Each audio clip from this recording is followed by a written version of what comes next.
Bonjour à tous, on se retrouve aujourd'hui pour la decklist de Gabriel qui a gagné le WCS de Card Shop ce dimanche. Gabriel, tu jouais quoi? Alors j'ai décidé de jouer Ritual Beast. Je pensais que c'était le deck le moins touché pour ce format-là, vu que c'était la banlist des Worlds. Donc je fais la présentation de la decklist. D'accord. Bon, pour les one card combo, ça change pas. 3 Canaok, 3 Pingouins. Ce sont les meilleurs one card combo du jeu, du deck. Donc il permet d'accélérer et d'aller directement sur les finalités de board. Ensuite pour accompagner, je joue 3 Eldur et 3 Lara. Les meilleures cartes pour aller accompagner ces cartes.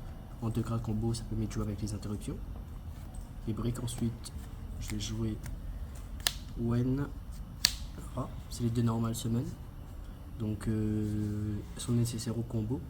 C'est généralement les tutos que je vais faire avec Kanaok. Ensuite Apelio et Winda.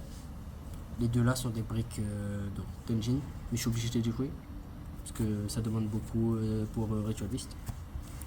Et pourquoi plus Pételfin? Petalfin, j'ai décidé de ne pas le jouer parce que j'ai besoin de place pour les free spots.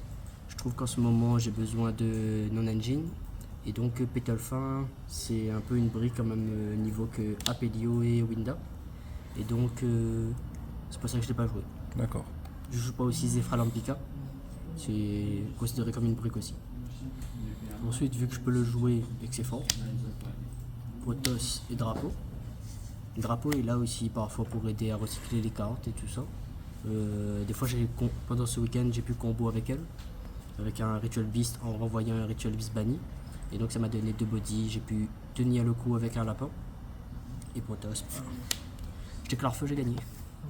Dans 90% des cas. Exactement. Ensuite, je peux jouer donc 2 shifters. Malheureusement, elle est à 2, donc je la joue comme ça. Pour accompagner shifter, 3 fichiers dimensionnels. D'accord. C'est un peu la même chose, juste pas les magies. Mais ça ralentit le deck. Je prends plus Droplet et aussi Draw and Lock, qui peut être fatal pour des fois. Surtout Draw and Lock. Exactement. Et aussi les Veilures. Pour accompagner le deck, parce que la PNJ de la consistance pour ce format-là, 2 héritages. Je la joue pas à 3 parce que elle toute seule elle fait pas de combo, mais accompagnée d'un Ritual Beast, elle permet d'accélérer, de donner ce que j'ai envie. Et la One of Destrier, D'accord. c'est la piège, elle est là pour finaliser le board, péter des monstres, c'est super intéressant. Ensuite, 2 téléportes.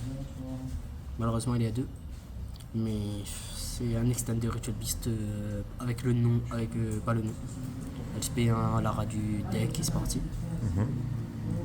Et enfin, un prospect. Monoprospect. Oui.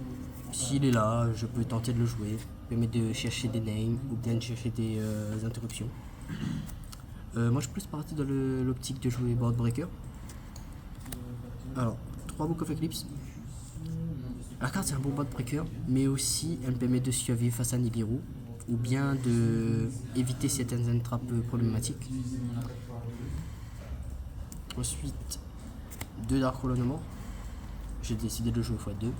La carte est très forte devant Yubel, devant les gros decks qui font le gros board. Donc voilà, j'ai pas joué à 3. Avoir x2, j'aime pas du tout. Un TTT. On est ça. Je la mets toujours dans le deck au cas où si je la pioche. Faudrait la maximiser peut-être, mais je sais, pour moi le format était pas trop un trap. Je l'ai juste mis au cas où face à des board break et tout ça. Un call by. Mulcharmy, hein. Mulcharmy. Deck d'ailleurs face à Mulcharmy, s'il n'y a pas des bonnes combinaisons. Et aussi devant Droll, devant Sister. La carte est très bonne. Je joue un Plumeau. Lui il est là parce que face au labyrinthe, que je pensais qu'il y en aurait beaucoup en fait pour ce format là, vu qu'il y avait que Big Grand Bienvenue de toucher. Et aussi sur certains aspects Whitewood. Whitewood est là, il y a beaucoup de joueurs de Whitewood à la Réunion, donc il faut le jouer. Ensuite, une petite surprise mais bon, parfait en main.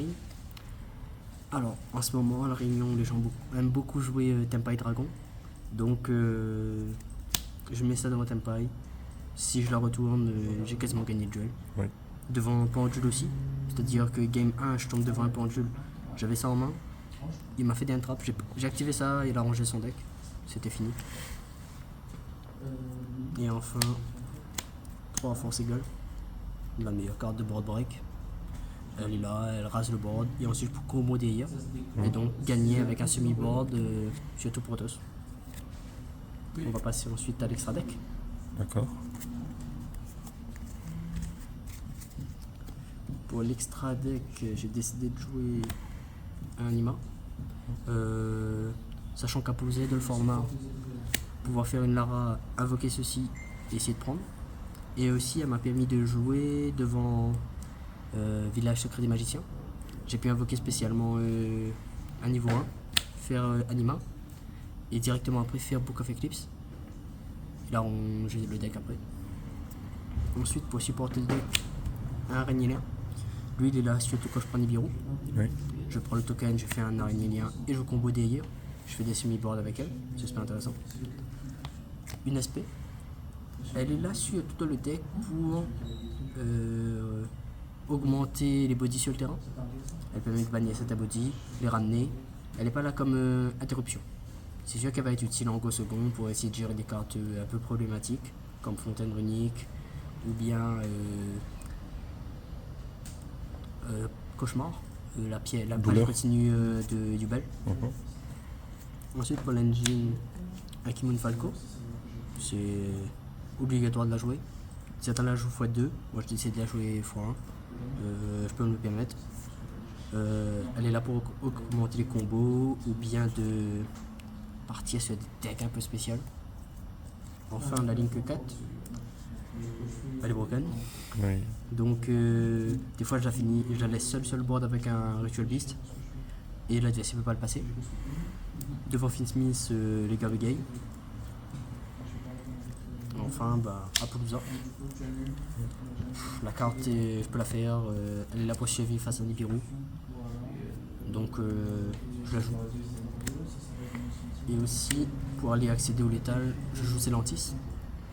Devant Yubel ou devant certains decks qui posent des créas non destructibles au combat, il faut pouvoir les péter par effet de carte. Et donc je peux le faire en combo, en utilisant la ligne 4 et ensuite le ramenant. Ensuite on va passer aux fusions. Je joue 2 Kanaok. J'en joue 2 parce qu'il y en a un qui est nécessaire pour le combo avec Pingouin, le Rampingu.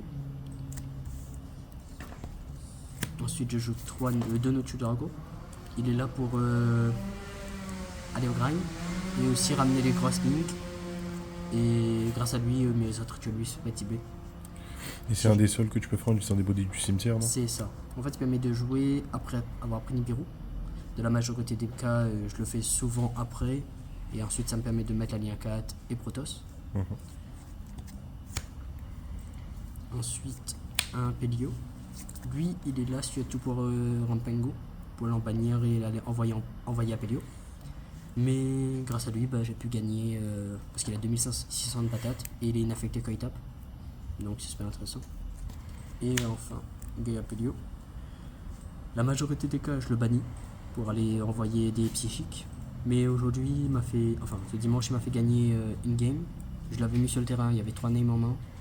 Mais je ne sais pas passer. Et enfin, Banshee. Pour accéder à Nemesis. Et aussi, selon certains cas, envoyer à Pelio. Et ça me donne des bodies en plus en fait. Oui. Passons au side. Pour le side, j'ai décidé de jouer 3 H. Pour Mule Charmy et aussi pour les Branded. Je me disais que potentiellement le deck serait présent.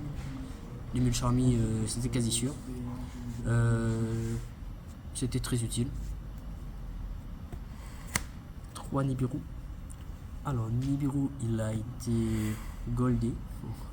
Il a permis de passer les boards. Beaucoup de gens jouaient pas autour. Donc pas d'Apollousa et pas de negate. Donc Nibiru, il n'y a plus de board. Je le tue derrière. Et enfin la petite tech. 3 faucheuses. Comme je l'ai dit, j'ai du mal avec Tempai. Donc je décide de la jouer. Pour la target, ça va être Sanguine Pain. Pour moi, c'est la seule target viable. Donc ça permet d'empêcher son recyclage, il est obligé de passer par directement des synchro 10 ou sinon hydre.